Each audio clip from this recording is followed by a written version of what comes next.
이사야서 55장 10절 11절 두 절 말씀입니다. 우리 함께 봉독하시겠습니다. 함께 읽겠습니다.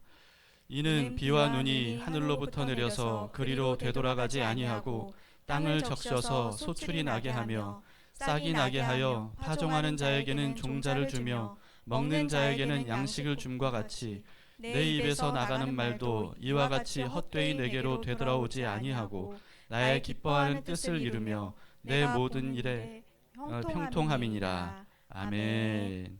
네, 하나님의 말씀입니다.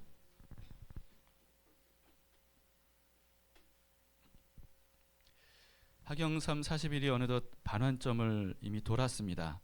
네, 하경삼 하나님과 동행하는 삶, 이걸 우리가 이제 몸으로 체득이 될 때까지 40일 동안 계속 반복하는 훈련, 그래서 체질화 작업이다 라고 하는 것을 여러분들 잊지 마시고 계속해서 매 순간 가급적이면 자주 하나님을 바라보고 하나님을 부르시고 하나님을 생각하시고 하나님과 대화를 시도하시기 바랍니다. 무엇보다도 하나님과 함께 하고자 하는 그 마음이 중요합니다. 지킬 만한 것보다 더욱 마음을 지키라 말씀하셨는데, 여러분들이 마음을 계속 지켜나가시면서 하나님을 바라보면 하경삼 기간 동안에 반드시 하나님께서 여러분들에게 나타나시리라 믿습니다. 이번 주 주제 실체사입니다. 함께 읽어볼까요? 실체사 시작. 하나님은 성령님에 의해 성경, 기도. 네, 이미 7가지 실체 여러분 다 암송하셨죠? 와, 한 명도 대답을 안 하시네요. 자, 하나님께서 다양한 방법으로 말씀하신다는 사실 여러분 알고 계십니까? 여러분에게도 하나님은 개인적으로 계속해서 말씀하고 계십니다. 그 사실을 알고 계세요? 하나님의 음성을 들으면서 살고 있느냐라고 하는 거죠. 예수님께서 이렇게 말씀하셨어요. 요한복음 10장 3절에서 5절에 문지기는 그를 위하여 문을 열고 양은 그의 음성을 듣나니 그가 자기의 양의 이름을 각각 불러 인도하여 내느니라. 자기 양을 다 내놓은 후에 앞서가면 양들이 그의 음성을 아는 고로 따라오되 타인의 음성을 알지 못하는 고로 타인을 따르지 아니하고 도리어 도망하느니라. 네, 실제로요, 목자들이 양을 부르잖아요. 그럼 여러 목자들의 여러 양떼들이 한꺼번에 이렇게 다 몰려 있더라도 자기 목자가 부를 때만 그 양들만 쏙쏙 이렇게 반응하고 따라온다는 거예요. 그 유튜브 보니까 실제로 실험한 영상이 있더라고요. 되게 그 양들이 귀엽고 그러면서 신기하더라고요. 보기에 다 똑같이 생긴 양들이 자기 목자 음성에만 반응해요. 자기 목자 음성에만 따라가요. 그렇습니다. 네, 그런 것처럼 우리도 그러느냐라고 하는 거예요. 예수님의 말씀은 예수님이 목자이시고 우리가 바로 양이라면, 그렇다면 우리가 예수님의 음성을 알아듣는다는 거예요.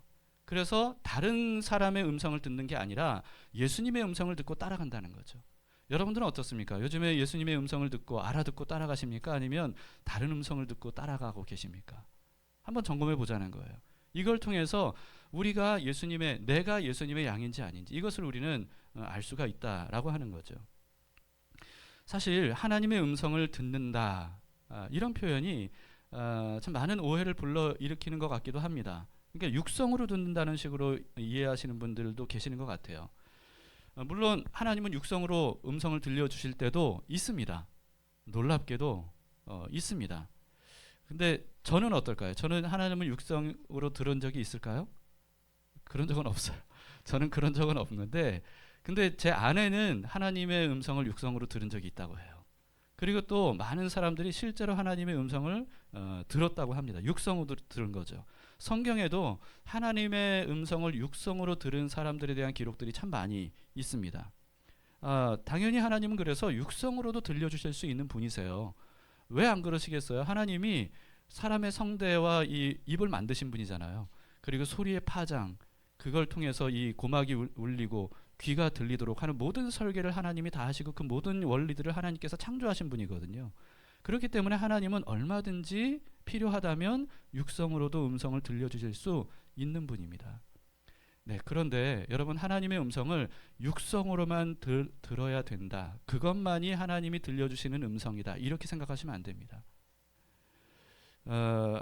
하나님께서 육성으로 들려주시는 경우는요, 굉장히 드문 일이에요. 그보다 훨씬 더 다양한 방법으로 하나님은 말씀하십니다. 그러니까 하나님이 말씀을 안 하신다, 침묵하신다, 이거는 오해예요. 그렇지 않습니다. 하나님은 굉장히 많이 말씀하세요. 쉬지 않고 말씀하세요. 지금도 말씀하세요. 다만 우리가 그걸 못 알아듣기 때문이죠.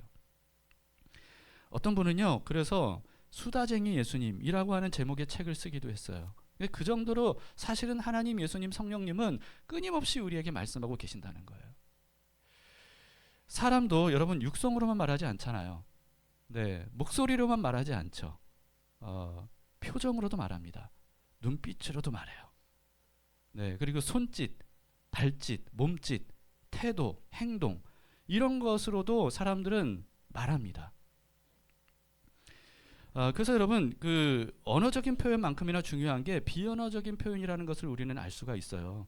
그래서 말로는 우리가 고맙습니다 이렇게 말하는데, 그 사람의 고맙다고 하는 말을 하는 그 사람의 표정, 또 태도, 또 행동, 이런 것들을 보니까 전혀 고마운 게 아니야. 우리는 그렇게 파악할 수 있잖아요. 그러니까 사실은 언어적으로는 고맙습니다라고 말해도 비언어적인 말을 통해서 우리는 그 사람의 진심이 뭔지를 파악하기도 합니다. 그 정도로 여러분, 사실은 그 언어적 표현만큼이나 비언어적 표현으로도 우리는 많은 말을 하고 있고, 그것으로 우리는 알아듣기도 한다는 거예요. 근데 하나님은 어때요? 하나님은 표정을 우리가 볼 수 없죠. 네, 태도, 행동, 뭐 이런 거 볼 수 없죠. 손짓, 발짓, 하나님의 몸짓, 뭐 이런 거 우리는 보지 못하잖아요. 그래도 하나님은 그보다 더 훨씬 많은 방법, 다양한 방법으로 우리에게 말씀하고 계십니다. 하나님은 개미를 통해서도 말씀하세요. 그래서 솔로몬은요, 개미를 보고 하나님의 메시지를 듣고 지혜를 얻으라고 이렇게 말했습니다. 또 하늘과 해, 달, 별을 통해서도 하나님은 말씀하고 계세요. 그래서 다윗은 이렇게 찬양했어요. 시편 19편 1절에서 4절에 보시면, 하늘이 하나님의 영광을 선포하고 궁창이 그의 손으로 하신 일을 나타내는도다. 날은 날에게 말하고 밤은 밤에게 지식을 전하니 언어도 없고 말씀도 없으며 들리는 소리도 없으나 그의 소리가 온 땅에 통하고 그의 말씀이 세상 끝까지 이르도다. 이렇게 선포하죠. 네. 하나님은 하늘과 해, 달, 별들을 통해서 하나님의 영광을 선포하고 하나님의 마음을 가르쳐 주시고 하나님의 뜻을 우리에게 알려주신다는 거예요. 동방박사들도 참 신기하지 않습니까? 여러분, 동방박사들은요, 별 하나를 보고 메시아가 탄생하셨다라고 하는 메시지를 알아들었어요. 심지어는요, 장소가 어딘지까지 안내를 받았어요. 별을 통해서. 신비롭죠. 근데 하나님은 그렇게도 우리에게 말씀하실 수 있다는 것이고, 분명히 그것을 알아듣는 사람들이 있다는 거예요. 하나님께서 창조하신 만물들이 얼마나 많습니까? 새의 종류만 해도 셀 수가 없죠. 벌레의 종류만 해도 셀 수가 없죠. 바다에 사는 생물들 종류만 해도 셀 수가 없죠. 이 모든 만물은 정말 세려고 해도 종류를 셀 수 없이 많아요. 그런데 하나님은 그 수많은 종류들을 통해서, 그 모든 만물들을 통해서 말씀하시는 분이세요. 우리에게 하나님의 메시지를 전해주고 계세요. 이렇게 하나님은 굉장히 다양한 채널들을 통해서 다양한 방식으로 말씀을 하시는데, 하경삼에서는 4가지로 그것을 대표적으로 얘기를 하고 있는 거예요. 성경, 기도, 환경, 교회. 예, 그런데 여러분, 이 외에도요, 사실은 셀 수 없이 많은 방법으로 하나님은 말씀하고 계신다는 거예요. 성경, 기도, 환경, 교회를 통해서 하나님 말씀하시는데, 그 중에서 이게 참 그 주제가 너무 방대해서 사실은 오늘은 성경에 대한 것만 집중을 해볼 수가 밖에 없고, 그것만으로도 사실은 시간이 너무 부족할 것 같아요. 하나님은 성경을 통해서 말씀하실까요? 그건 뭐 당연하죠. 네, 당연하죠. 하나님은 성경을 통해 말씀하신다는 것을 모르는 사람이 없을 거예요, 그리스도인이라면. 그런데 불행하게도요, 성경을 통해서 하나님의 말씀을 알아듣는 사람, 실제로 알아듣는 사람은 그렇게 많지가 않습니다. 여러분들은 어떠세요? 하나님은 성경을 통해 말씀하신다고 대답하셨어요. 그걸 알고 있어요. 그런데 실제로 하나님의 말씀을 성경을 통해 지금 알아듣고 계시냐는 거예요. 성경 지식이 많아도요, 하나님의 말씀을 하나도 알아듣지 못하는 사람들도 있습니다. 성경 지식이 많아도, 성경을 몰라서가 아니라 아는데도 여러분 바리새인들과 서기관들도 그랬잖아요. 이들은요 자타가 공인하는 성경 박사들이었습니다. 서기관들이 어떤 사람들인지 아세요? 성경을 필사하는 사람들이에요. 필사하면서 이 연구하는 사람들이에요.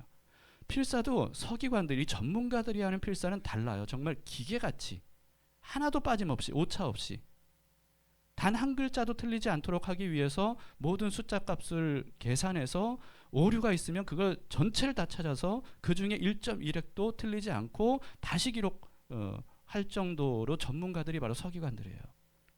그런데 여러분 예수님 시대의 서기관들이 어땠습니까? 그렇게 성경을 너무나도 잘 아는 사람들인데 그런데 성경을 통해 하나님의 메시지를 전혀 알아듣지를 못했어요.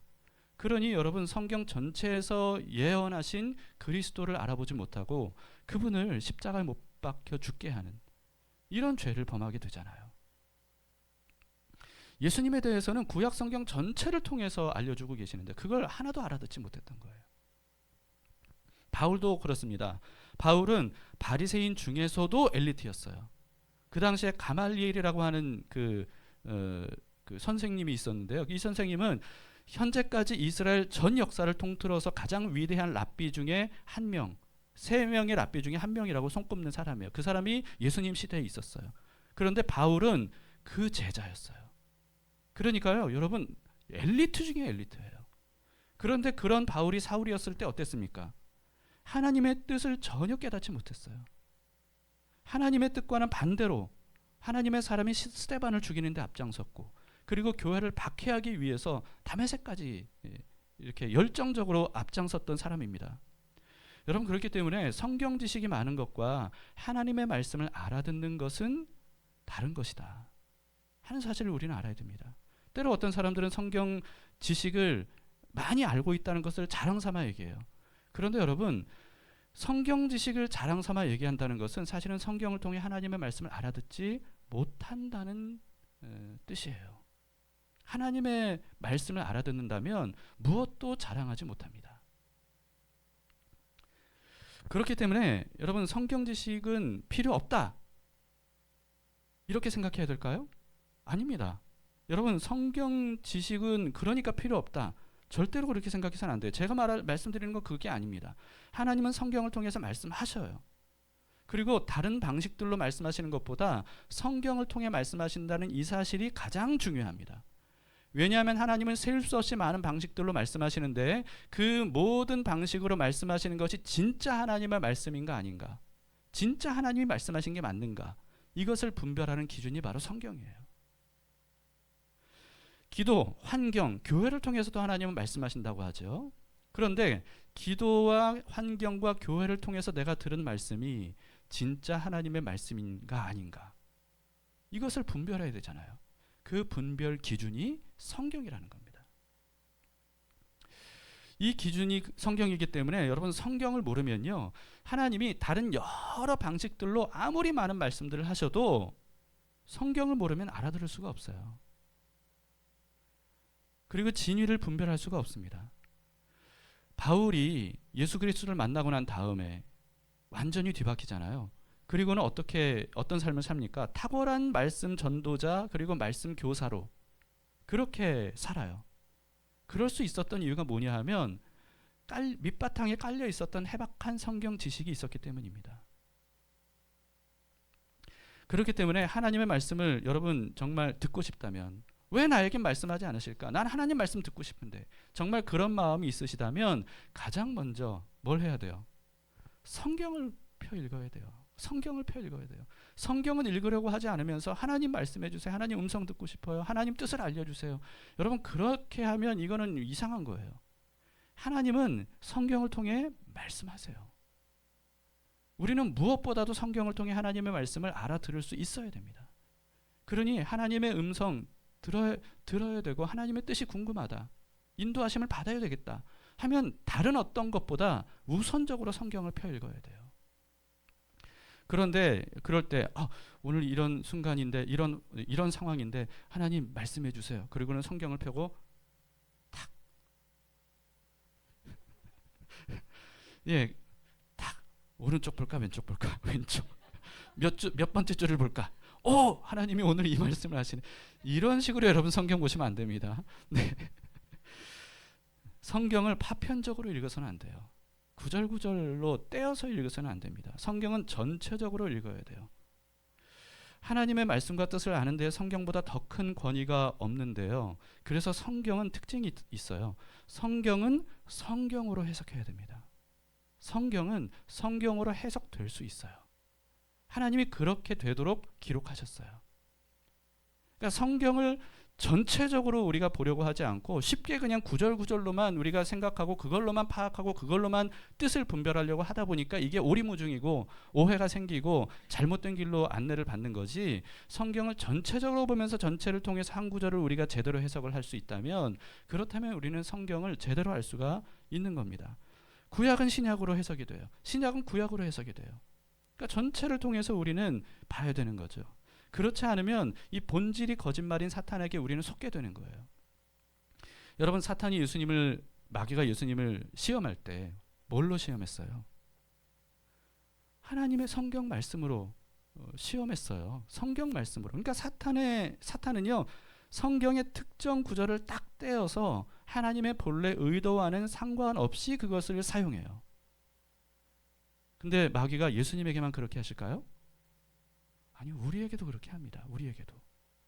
우리가 성경을 파편적으로 구절구절 내 입맛에 맞는 말씀들 이렇게만 우리가 알려고 하면 이 사탄의 놀이가 돼버리는 거예요. 그 속임수, 그 사기에 우리는 놀아날 수밖에 없습니다. 근데 예수님은 어떠셨어요? 예수님은 마귀가 이 하나님의 본래 의도와는 관계없이 구절을 딱 떼서 예수님께 딱 대입하면서 이 말씀이 이렇게 얘기하고 있지 않느냐, 그러니 너는 이렇게 하라. 마귀가 그렇게 했을 때 예수님은 그 구절의 본래 의도를 아셨단 말이에요. 하나님의 그 말씀하신 본래 의미를 아셨어요. 그렇기 때문에 속지 않고 또 다른 말씀을 통해서 되받아쳐서 이 마귀의 이 시험을 물리치실 수 있었던 겁니다. 신천지를 비롯해서 이단 사이비들, 여러분, 이들의 특징이 뭐냐 하면요, 성경의 일부분만 떼서 입맛에 맞게 끼워 맞춰서 해석해요. 그런데 그냥 파편적으로 구절구절만 우리가 알면 이들의 이와 같은 이 속임수에 우리는 속을 수밖에 없는 거예요. 우리가 그것을 분별하려면 성경을 전체적으로 보는 눈을 키워야 됩니다. 성경 두껍다고 하지 마세요. 여러분, 불교에서는 8만 대장경이 있어요. 8만 대장경. 성경 두껍다고 하지 마세요. 유대인들이 보는 경전도요, 성경보다 훨씬 많고 두꺼워요.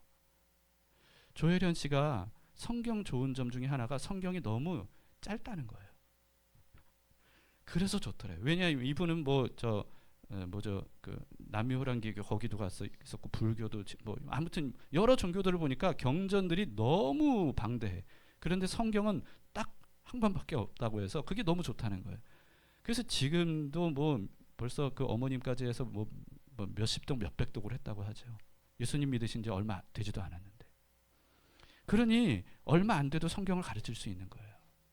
여러분, 성경을 두껍다, 어렵다 이렇게 생각하고 접근하지 마시고요. 성경을 통해 하나님은 지금도 나에게 말씀하신다. 그 말씀을 내가 듣고 싶다. 하나님 말씀해 주세요. 하는 마음으로, 사모하는 마음으로 성경을 가까이 읽으시면 성경을 통해서 엄청난 보화를 얻을 수가 있습니다. 성경은 아무리 읽고 연구해도 사람의 두뇌와 지혜로는 하나님의 말씀을 알아들을 수도 없고 깨달을 수도 없어요. 그렇기 때문에 우리가 그 성경을 우리의 어떤 지식과 지혜로만 해석하려고 해서는 안 됩니다. 왜 그럴까? 왜 사람의 두뇌와 지혜와 연구로는 파악이 안 될까? 그 이유를 베드로와 바울이 알려줍니다. 베드로가 먼저 이렇게 얘기했어요. 베드로후서 1장 20절 21절에 먼저 알 것은 성경의 모든 예언은, 성경이죠, 사사로이 풀 것이 아니니 예언, 성경은 언제든지 사람의 뜻으로 낸 것이 아니요 오직 성령의 감동하심을 받은 사람들이 하나님께 받아 말한 것입니다. 네, 그래서 여러분, 성경은 사실 저자가 한 40명 정도가 됩니다. 그래서 40명 정도가 쓴 66권의 책을 집대성한 게 바로 이 성경 한 권이거든요. 그런데 이 성경, 모든 성경의 원 저자가 누구라는 거예요? 성령님이라는 거예요. 성령님께서 그 사람들을 감동시켜서 그래서 성경을 기록하도록 하셨다는 거죠. 여러분, 이게 정말 성경을 전체적으로 제대로 여러분들이 보시잖아요.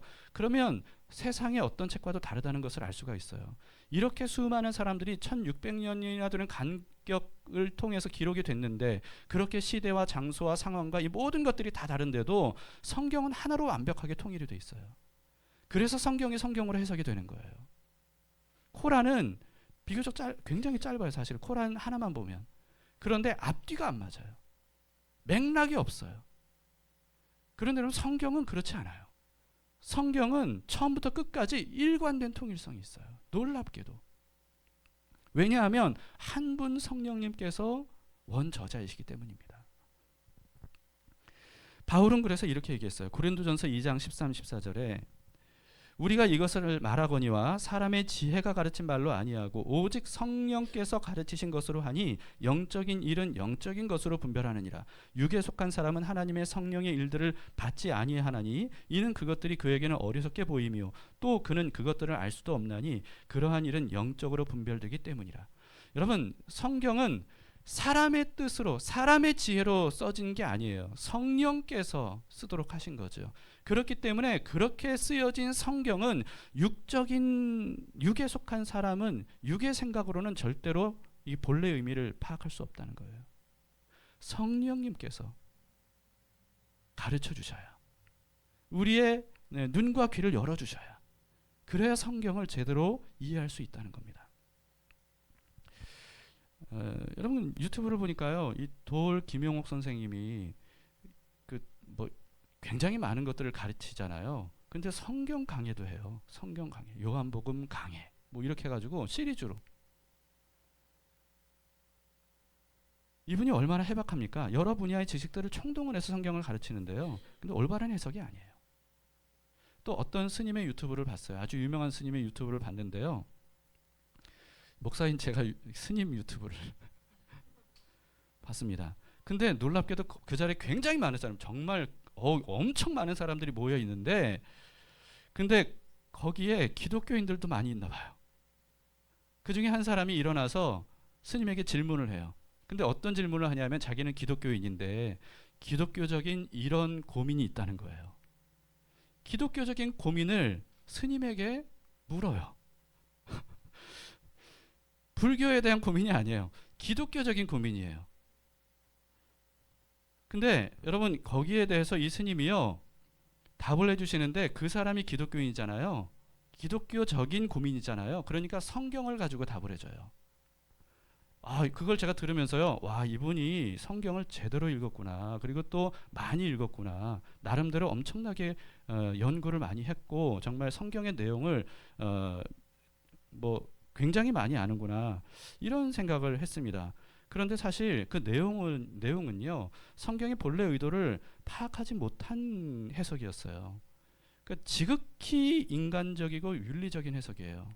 이분이 이제 이런 얘기도 해요. 예수님의 부활 얘기까지 하시더라고요. 부활 얘기까지 하시면서 실제로 몸으로 살아났느냐 살아나지 않았느냐 그게 중요한 게 아니라, 이런 얘기를 하면서 이제 부활에 대해서 자기 나름대로 인본주의적인 해석을 하시는 거예요. 근데 제가 놀란 게 뭐냐면요, 그 유튜브 영상에 달린 댓글들이었어요. 댓글이 한 1000개 정도가 달렸는데요, 놀랍게도 대부분이 기독교인이라고 자기가 그러면서 댓글을 달았어요. 그런데 어떤 댓글이냐, 스님의 성경에 대한 이야기를 들어보니까 교회에서 배운 적이 없는 것들을 가르쳐 주시는 탁월한 선생님이라고, 목사님을 통해서 배우지 못했던 것들을 스님을 통해 성경을 배운다고. 심지어는요, 스님 덕분에 제가 깊은 예수님에 대한 신앙을 갖게 됐다고. 또 어떤 분은요, 자신을 목사라고 소개했는데요, 그 스님과 불교의 성숙함을 칭찬하면서 훌륭한 불자들을 많이 배출하시기를 바랍니다, 이렇게 덕담까지 남겼어요. 그리고 그 스님의 성경을 가지고 그 답변하시는 이 답변을 들은 이 질문을 던졌던 사람이 무슨 얘기를 했냐면, 사실 그날이 금요일인가 봐요. 금요 예배를 갈까 거기를 갈까 고민을 했대요. 고민을 했는데 여기 온 게 잘했다, 이렇게 생각을 하면서, 그러면서 하나님께서 스님을 통해서 자신의 생각을 열어주신 것 같습니다, 이런 얘기를. 하더라고요. 여러분, 그 인간적으로 보면 스님이 성경을 통해 얘기한 내용들은 정말 좋은 내용이에요. 정말 훌륭한 인격과 그리고 사람이 어떻게 살아야 되는가라고 하는 지침을 가르쳐주는 내용입니다. 그런데 사실은 하나님께서 성경 그 본문, 그 구절, 그 예화를 통해서 하시려고 하는 본래 의미와는 동떨어진 내용이에요. 그런데도 그걸 알아듣는 사람이 없어요. 그걸 분별할 줄 아는 사람이 없는 거예요. 이게 한국교회 현실입니다. 성경을 엉터리로 가르쳐도 엉터리인 줄 몰라요. 그리고 또 성경을 제대로 알려줘도 하나님의 음성을 알아듣지 못해요. 성경을 접할 때 성령님을 통해서 인격적으로 하나님을 만나서 하나님의 음성을 알아듣지 못하기 때문입니다. 그냥 성경을 기계적으로 읽으면요, 지침으로만 읽으면 우리는 그렇게 결론이 윤리적으로 인본주의적인 결론을 낼 수밖에 없어요. 그런데 사실 하나님은 그걸 알려주시는 게 아니에요. 성경을 통해 하나님은 하나님이 살아계시고, 그리고 하나님의 구원 계획이 무엇이고, 그리고 하나님의 성품이 무엇이고, 하나님의 마음이 무엇이고, 하나님의 사랑이 무엇이고, 그로 인해서 하나님과 함께 사는 사람들이 어떤 삶을 그때서야 비로소 살아갈 수 있는지, 그 근원이, 생명의 근원이 무엇인지, 삶의 기본이 무엇인지, 그것을 하나님은 하나님 자신을 드러내심으로써 알려주시는 게 성경이에요. 그런데 인본주의적인 해석은 하나님은 쏙 빼는 거예요. 하나님의 마음은 쏙 빼는 거예요. 우리가 이렇게 살아야 된다, 이것으로 끝나는 거죠. 성경이 본래 알려주려고 하는 것은 그게 아니에요. 그런데도 우리는 지금도 성경을 보면서 내가 어떻게 해야 되지? 이것만 우리가 집중할 때가 있어요. 여러분, 성경을 통해 하나님을 만나야 돼요. 하나님은 성경을 통해 하나님을 드러내십니다. 내가 이런 존재다. 나는 너에게 이렇게 하고 싶다. 이렇게 할 수 있다. 라고 하는 것을 하나님은 성경을 통해 우리에게 알려주시는 거죠.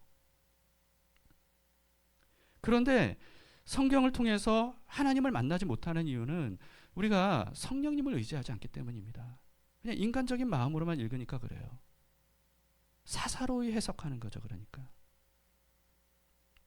예수님께서 이렇게 말씀하셨어요. 요한복음 14장 25, 26절에 내가 아직 너희와 함께 있어서 이 말을 너희에게 하였거니와 보혜사 곧 아버지께서 내 이름으로 보내실 성령 그가 너희에게 모든 것을 가르치고 내가 너희에게 말한 모든 것을 생각나게 하리라.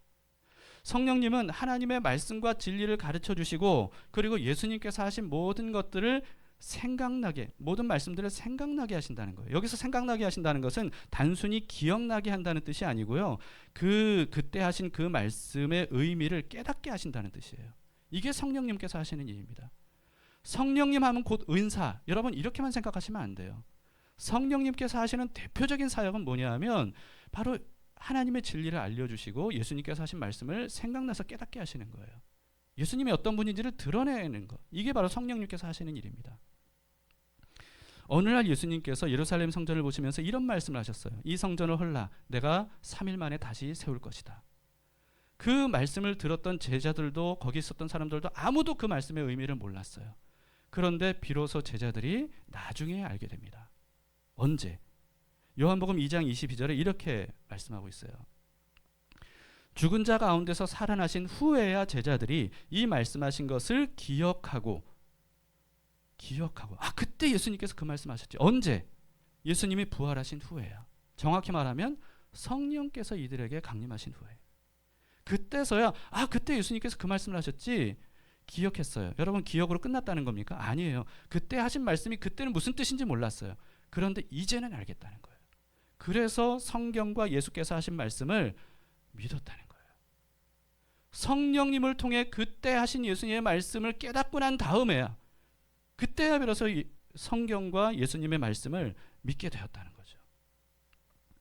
예수님은 또 이렇게 말씀하셨습니다. 요한복음 16장 13, 14절에 그러나 진리의 성령이 오시면 그가 너희를 모든 진리 가운데로 인도하시리니 그가 스스로 말하지 않고 오직 들은 것을 말하며 장래일을 너희에게 알리시리라. 그가 내 영광을 나타내리니 내 것을 가지고 너희에게 알리시겠습니다. 여러분, 성령님께서는요, 이전에 기록된 말씀과 예수님께서 하신 말씀 외에 그것과는 다른 말씀들을 하시는 게 아니라는 거예요. 이거 굉장히 중요합니다. 여러분, 잘 하셔야 돼요. 성령님은 이미 하나님께서 구약을 통해 말씀하셨고 예수님을 통해 하신 말씀들 외에 다른 말씀들을 하지 않으세요. 그 말씀들을 생각나게 하시고 기억나게 하시고 그리고 또 그것을 깨닫게 하시는 분이세요. 그런데 이단들 중에서는요, 성령께서 자기에게만 알려주셨다. 예를 들면 아주 대표적으로 오래전에 다미 선교회 같은 경우는 그랬잖아요. 예수님 분명히 말씀하셨어요. 그날이 언제인지는 아들도 모른다. 하나님만 아신다. 그런데 다미 선교회는 뭐라고 얘기해요? 하나님이 우리에게만 알려주셨다. 몇 월 며칠인지, 몇 년 몇 월 며칠인지. 이렇게 되는 거예요. 여러분, 그러나 성령님은 그렇게 하지 않으신다는 거예요. 이미 하신 말씀들, 그것을 깨닫게 하시는 것으로 성령께서 충분히 우리에게 하나님의 뜻을 알려주신다는 거죠. 그렇기 때문에 성경을 통해서 하나님의 말씀을 들으려면 자신의 육적 생각과 의도를 버려야 됩니다. 그리고 성령님을 의지해야 돼요. 성령님 의지합니다. 오늘 이 시간 나의 육적인 감각들, 이것을 뛰어넘는 영적인 감각들이 깨어날 수 있도록 도와주세요. 영적인 것은 영적인 것으로만 분별할 수 있다고 했는데, 주님 오늘 이 시간 성경을 보는 나의 눈을 영적인 눈으로 열어주셔서, 나의 귀를 영적인 귀로 열어주셔서, 나의 감각을 영적으로 깨우쳐 주셔서 영이신 하나님을 성경을 통해 만날 수 있고 음성 들을 수 있게 해주세요. 이렇게 기도하는 것, 이렇게 우리가 성경을 봐야 된다는 거죠. 성경만이 아니라 기도, 환경, 교회를 통해서도 또 수많은 채널과 수많은 방법들을 통해서도 하나님께서 말씀하시는데, 여러분, 그래서 실체 사회 이 주제가 굉장히 중요한 겁니다. 하나님은 그냥 성경, 기도, 환경, 교회를 통해 말씀하신다가 아니죠. 하나님은 성령님에 의해. 이게 그래서 중요한 거예요. 하나님은 성령님에 의해 성경, 기도, 환경, 교회를 통해 말씀하시는 겁니다. 그러니 여러분, 아무리 하나님께서 다양한 말씀들로 말씀을 하셔도 육적 생각과 마음으로는 알아들을 수가 없는 거예요. 성령님께서 우리의 닫혔던 영과 눈과 귀를, 영의 눈과 귀를 열어주시도록 하는 것이 필요하고, 그러므로 인해서 여러분들에게도 비로소 하나님의 말씀의 비밀이 열리는 그와 같은 은혜가 이 하경삼 기간 동안에 여러분 모두에게 임하기를 축복합니다. 네, 성령님에 의해서 성경, 기도, 환경, 교회를 통해서 하나님께서 말씀하시는 이 말씀을 알아듣는 게 굉장히 중요해요. 말씀하시는데 그걸 알아듣는 것. 근데 그 이유가 뭐냐 하면, 그래야 우리가 살 수 있기 때문입니다. 못 알아들으면 살 수가 없어요. 말씀 없이는 살 수가 없습니다. 사람은 육으로 사는 게 전부가 아니에요. 영으로 영원히 사는 게 훨씬 더 중요합니다. 사실 육적인 삶은 유한하고 제한적이에요. 그래서 육적인 삶은 사실은 영원한 영적 삶의 과정일 뿐이에요. 그걸 위한 과정일 뿐이에요. 발판일 뿐이에요. 우리는 육적인 삶을 디디어서 영적인 삶으로 도약해 나아가야 되는 거죠. 그 사실을 하나님은 만나를 통해서 알려주셨습니다. 신명기 8장 3절에 너를 낮추시며 너를 줄이게 하시며 또 너도 알지 못하며 네 조상들도 알지 못하던 만나를 네게 먹이신 것은 사람이 떡으로만 사는 것이 아니요 여호와의 입에서 나오는 모든 말씀으로 사는 줄을 너희가 알게 하려 하심이니라. 여러분, 사람은 떡으로 또 살죠. 육신이 살아야 되면 음식을 먹어야 되잖아요. 음식을 먹지 말아야 된다, 안 먹어야 된다, 이런 뜻이 아니에요. 사람은 반드시 떡을 먹어야 돼요. 그런데 떡으로만 사는 게 아니라는 거예요. 음식으로만 사는 게 아니라는 거예요. 사람의 영혼은 그럼 무엇으로 사냐는 거죠. 하나님의 말씀, 그것으로 산다는 거예요. 밥을 여러분 제대로 안 먹으면 영양실조에 걸립니다. 근데 오랫동안 안 먹으면 어떻게 돼요? 죽어요. 우리의 영혼도 마찬가지라는 거 아세요? 여러분, 우리의 영혼은 방치해도 계속 사는 게 아니에요. 하나님의 말씀을 계속 지속적으로 먹어야 돼요. 음식처럼, 밥 세끼 먹는 것처럼 하나님의 말씀을 우리는 늘 지속적으로 먹어야 돼요. 그래야 우리의 영혼이 사는 거예요. 그런데 여러분, 우리가 영혼이 죽은 상태잖아요. 그러면 그 사실을 깨닫지 못해요. 내 영혼이 죽었다는 사실조차. 그런데 하나님의 말씀을 통해서 비로소 내 영혼이 살게 되잖아요. 그러면 그때 아는 거예요. 내가 영으로 죽은 상태였구나. 그걸 그때 아는 거예요. 어떤 분은 이런 말씀을 하셨어요. 하나님의 말씀이 들려지니까 숨이 쉬어지더라. 이런 표현을 하셨어요. 여러분, 그게 맞는 말이에요. 하나님의 말씀을 들으면 그때 비로소 생명의 숨을 쉴 수 있는 거예요. 살아도 사는 것 같지 않던 사람이 하나님의 말씀을 알아듣게 되면 그러면 그때서야 아는 거예요. 이게 사는 거구나. 그걸 아는 거죠. 그 사실을 하나님은 이사야를 통해서 이렇게 말씀하셨습니다. 이사야 55장 10절 11절. 이제야 오늘 본문이에요. 자, 이는 비와 눈이 하늘로부터 내려서 그리로 되돌아가지 아니하고 땅을 적셔서 소출이 나게 하며 싹이 나게 하여 파종하는 자에게는 종자를 주며 먹는 자에게는 양식을 줌과 같이 내 입에서 나가는 말도 이와 같이 헛되이 내게로 되돌아오지 아니하고 나의 기뻐하는 뜻을 이루며 내가 보낸 모든 일에 형통함이니라.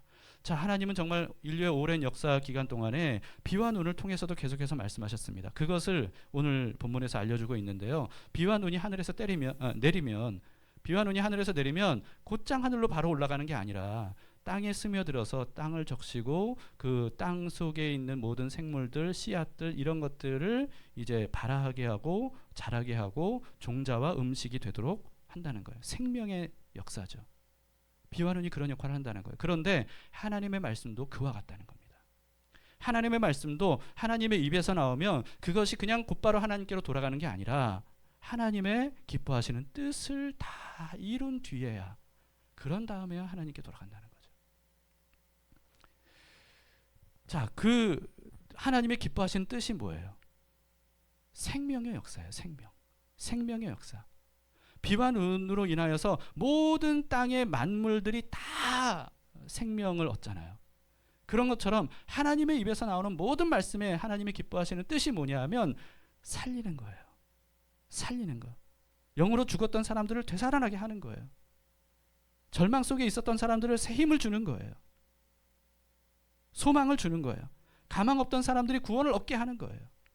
하나님 없이, 인도자 없이 광야를 맴돌던 사람에게 하나님의 말씀이 길을 알려주는 거예요. 못 살겠다 하던 사람에게 살 수 있다는 것을 알려주시는 거예요. 이게 바로 하나님의 말씀이에요. 생명의 역사. 그래서 결국은 열매로 연결어지도록. 바로 이게 하나님의 말씀의 능력입니다. 생명력이죠. 그래서 하나님의 말씀에는 생명의 능력이 있어요. 하나님이 빛이 있으라, 이것을 몇 번 말씀하셨어요. 빛이 있으라. 근데 빛이 안 생겼어. 빛이 있으라니까. 빛이 있으라. 막 힘을 주어 여러 번 말씀하셨더니 겨우 빛이 생겼다. 여러분 그렇습니까? 아니에요. 하나님은 단 한 번 말씀하셨어요. 빛이 있으라. 그랬더니 없었던 빛이 창조됐어요. 모든 만물을 하나님은 그런 식으로 한 번 말씀하시는 것으로 이루셨어요. 이게 바로 하나님의 말씀의 능력이에요. 죽은 야이로의 딸을 예수님께서 살리실 때 달리다굼, 번역하면 소녀야 일어나라, 이렇게 말씀하셨어요. 몇 번 말씀하셨을까요? 단 한 번이면 충분했습니다. 단 한 번의 말씀으로 죽었던 사람이 되살아났어요. 나사로는 더 심했죠. 나사로는 죽은 지 나흘이 돼서, 그래서 냄새가 났어요. 벌써 부패가 많이 진행이 된 거예요. 그런데 예수님께서 나사로야 나오라 했더니 나왔어요. 몇 번 말씀하셨어요? 단 한 번. 하나님의 말씀은 단 한 번으로 능력이 나타나요. 하나님의 말씀 중에 무효가 되는 게 없어요. 하나님께서 하시는 말씀이라면 그것이 바로 능력으로, 생명으로 나타나게 되는 거죠. 그렇기 때문에 하나님의 말씀이 우리를 살릴 수 있습니다. 여러분 이 사실을 믿으세요. 그래서 우리가 하나님의 말씀을 들어야 되는 거예요. 하나님의 말씀이 들려지면 어떤 상황일지라도 살 수 있어요. 그러나 하나님의 말씀이 들리지 않으면 아주 작은 일에도 무너져 버립니다. 아모스 8장 11절에 이렇게 말씀해요. 주 여호와의 말씀이니라. 보라, 날이 이를지라. 내가 기근을 땅에 보내리니 양식이 없어 주림이 아니요 물이 없어 가람이 아니요 여호와의 말씀을 듣지 못한 기갈이라. 여러분 이 땅에 기갈이 임하면요 많은 사람들이 고통을 받아요. 고통을 받고 심지어는 죽는 사람들도 많이 발생이 됩니다. 기갈 때문에. 그런데 하나님께서 뭐라고 말씀하셔요? 사람들이 그와 같은 기갈을 맞이하게 될 거다. 근데 물 기갈이 아니다. 음식 기갈이 아니다. 말씀이 없는 기갈이다. 라고 하는 거예요. 우리가 무너지는 이유는요, 상황이 최악이라서, 역경과 고난이 너무 힘들어서 그게 아니에요. 질병 때문에, 장애 때문에, 심지어 죽음 때문도 아니에요. 죽음 때문에 우리가 무너지는 것도 아니라는 거예요. 하나님의 말씀을 듣지 못했기 때문이라는 거죠. 알아듣지 못하는 거예요. 여러분, 다른 말로 하면요, 하나님의 말씀이 들리면 그러면 어떻게 된다는 거예요? 어떤 고난도, 어떤 역경도, 질병, 장애, 심지어 죽음조차도 우리를 절대 무너뜨릴 수 없다는 거예요. 여러분, 이 사실을 믿으시기 바라요. 이 사실을 믿는 것이 바로 우리가 가져야 될 믿음입니다. 여러분, 성경에 기록된 수많은 믿음의 사람들, 우리가 상상조차 하기 힘든 그런 고난과 역경을 겪은 사람들이 있어요. 근데 이들이 그 모든 것들을 이기고 견디고 결국은 하나님의 뜻을 이룰 수 있었던 이유가 뭡니까?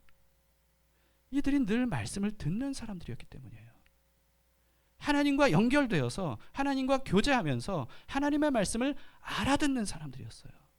그렇기 때문에 그들이 어떤 상황에서도 무너지지 않고 결국은 하나님이 그들을 통해 이루시고자 하시는 모든 뜻들을 다 이루는 그런 삶을 살게 된 겁니다. 초대교회 성도들도요. 어떻게 그 말도 안 되는 그 박해와 순교를 찬송하면서 자신들을 박해하는 사람들에게 축복까지 하면서 그러면서 죽을 수 있었습니까?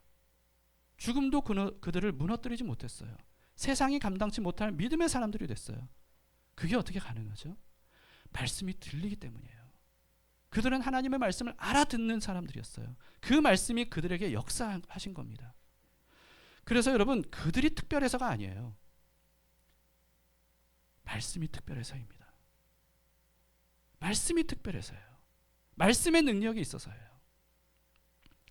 우리가 사는 힘, 모든 것을 견디고 이기는 힘, 나아가서 악한 적들을 격파하고 하나님의 나라를 건설하는 힘과 능력, 여러분, 이것은 하나님의 말씀에서 나옵니다.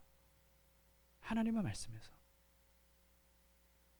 그래서 하나님의 말씀을 주야로 묵상하는 사람이 복이 있다는 이 시편 1편을 시작으로 모든 시편이 시작이 되는 거예요. 이런 복된 사람들이 되시길 바랍니다. 하나님의 말씀을 과소평가하지 맙시다. 우리는 우리도 모르는 사이에 하나님의 말씀을 믿는다 하면서 우리의 문제는 과소평가하는 거예요.